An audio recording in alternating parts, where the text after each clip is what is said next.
सुप्रभात बच्चों, कृपया आप अपने हिंदी पाठ्य पुस्तक लीजिए और पेज नंबर 46 खोलिए। आज हम एक कहानी पढ़ेंगे जिसका नाम है काकी और इस विषय के लेखक हैं सिया रामशरण गुप्त। ठीक है। और इस कहानी में हम एक छोटे से नादान से बच्चे श्यामू के बारे में पढ़ेंगे। तो चलिए पढ़ते हैं। काकी कई दिनों से बीमार थी। एक दिन सवेरे श्यामू की नींद खुली तो उसने देखा कि पूरे घर में कोहराम मचा हुआ है। बहुत से लोग इकट्ठा हुए हैं। उसकी काकी नीचे से ऊपर तक एक सफ़ेद कपड़ा ओढ़े हुए कंबल पर लोटी हुई है और घर के सब लोग उसे घेर कर बड़े करुण स्वर में विलाप कर रहे हैं। लोग जब उसकी काकी को शमशान ले जाने के लिए उठाने लगे तो श्यामू में बड़ा उपद्रव मचाया। वो काकी के ऊपर जा गिरा और बोला, काकी सो रही है, इसे इस तरह उठाकर कहाँ ले जा रहे हो? मैं इसे नहीं ले जाने दूंगा। रिश्तेदारों ने बड़ी मुश्किल से उसे हटाया। काकी के अंतिम संस्कार में वो ना जा सका। एक दासी किसी तरह से उसे घर में ही संभाले रहे। कुछ चाहने वालों ने उसे समझाया कि उसकी काकी उसके मामा के यहाँ गई है, परंतु ये बात उससे छिपी ना रह सकी कि काकी और कहीं नहीं ऊपर भगवान के यहाँ गई है। काकी के लिए कई दिन लगातार रोते रोते उसकी रुलाई तो धीरे धीरे शांत हो गई, किंतु शोक शांत ना हो सका। वो प्राय अकेला बैठा बैठा उदास मन से आकाश की ओर देखता रहता। एक दिन वो उदास मन से छत पर बैठा था, तभी उसने आकाश में एक पतंग उड़ती हुई देखी। ना जाने क्या सोचकर उसका हृदय एकदम खिल उठा। पिता के पास जाकर बोला, पिताजी मुझे एक पतंग मंगवा दो, मुझे अभी चाहिए। पत्नी की मृत्यु के बाद से विश्वेश्वर बहुत अनमने से रहते थे। अच्छा मंगवा दूंगा, उदास भाव से कहकर वे कहीं चले गए। श्यामू पतंग के लिए बहुत उत्कंठित था। वो अपनी इच्छा रोक ना सका। एक जगह खूंटी पर विश्वेश्वर का कोट टंगा था। इधर उधर देखकर उसने उसके पास एक स्टूल सरका कर रखा और उस पर चढ़कर कोट की जेब टटोली। जेब में एक चवन्नी पाकर वो बहुत खुश हो गया और तुरंत वहां से भाग गया। सुखिया दासी का लड़का भोला श्यामू का दोस्त था। श्यामू ने उसे चवन्नी देकर कहा, अपनी जीजी से कहकर गुपचुप एक पतंग और डोर मंगवा दो। देखो संभाल कर, बिल्कुल अकेले में लाना, कोई जान ना पाए। थोड़ी देर में पतंग आ गई। एक बंद कमरे में उसने डोर बांधी जाने लगी। श्यामू ने कहा, भोला किसी से ना कहे तो एक बात कहूं? भोला ने सिर हिलाकर कहा, मैं नहीं कहूँगा, किसी से नहीं। श्यामू ने रहस्य खोला, मैं ये पतंग ऊपर भगवान के यहाँ भेजूंगा। इससे इसको पकड़कर काकी नीचे उतर आएगी। मैं लिखना नहीं जानता, नहीं तो इस पर उनका नाम लिख देता। भोला श्यामू से अधिक समझदार था। उसने कहा, बात तो बड़ी अच्छी सोची है तुमने, लेकिन इसमें एक मुश्किल है।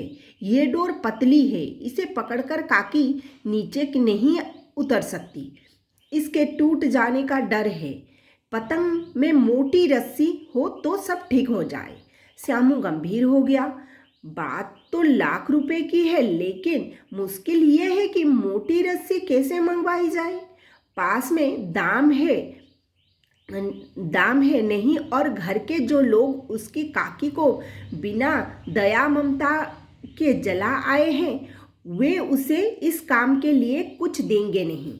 उस दिन श्यामू को मारे चिंता के देर रात तक नींद नहीं आई। पहले दिन की ही तरह उसने उस दिन फिर से पिता के कोट में 1 रुपया निकाला। रुपया ले जाकर भोला को दिया और बोला, देख भोला, किसी को मालूम ना होने पाए, अच्छी सी 2 रस्सियां मंगा दो। एक रस्सी छोटी पड़ेगी। दिनेश भैया से मैं एक कागज पर काकी लिखवा लूँगा। नाम लिखा रहेगा तो पतंग ठीक काकी के पास पहुँच जाएगी। फिर अगला पेज देखिए।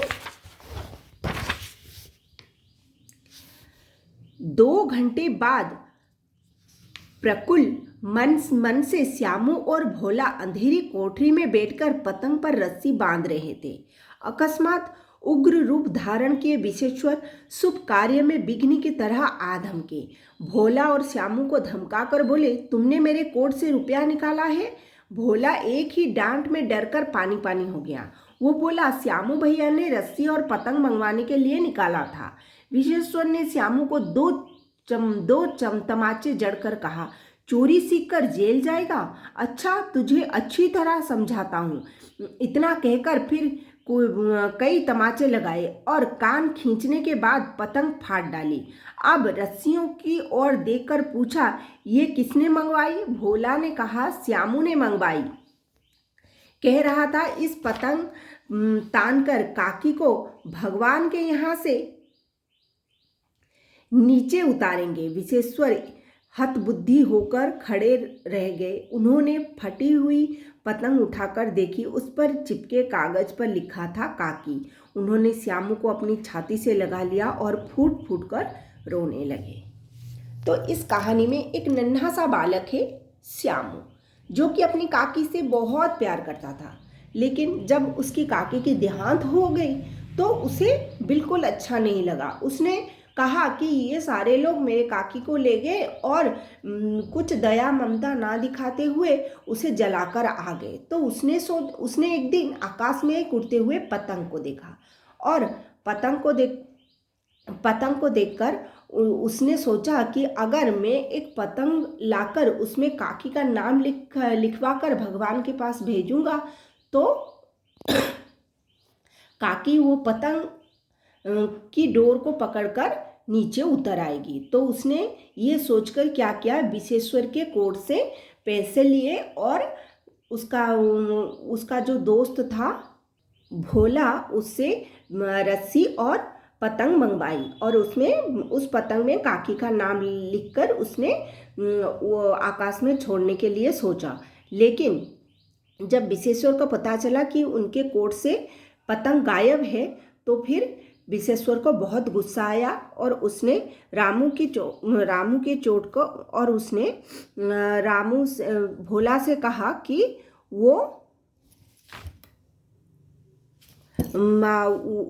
किसने पैसा चुरा लिया। तो फिर भोला ने कहा कि श्यामू ने उनका पैसा चुराया और उससे पतंग और डोरियां खरीद कर लाया क्योंकि उसे चाहिए था। तो फिर विश्वेश्वर ने क्या किया, भोला श्यामू को 2-4 तमाचे लगाए और उससे कहा कि तुम अभी से पैसे चोरी कर रहे हो, क्या तुम बड़े होकर चोर बनोगे और जेल जाओगे? तो फिर श्यामू ने कहा कि नहीं, पतंग को मैंने इस पतंग पर काकी का नाम लिखा और उसे भगवान के पास भेजने का सोचा और उस पतंग के डोर को पकड़कर काकी नीचे उतर आएगी।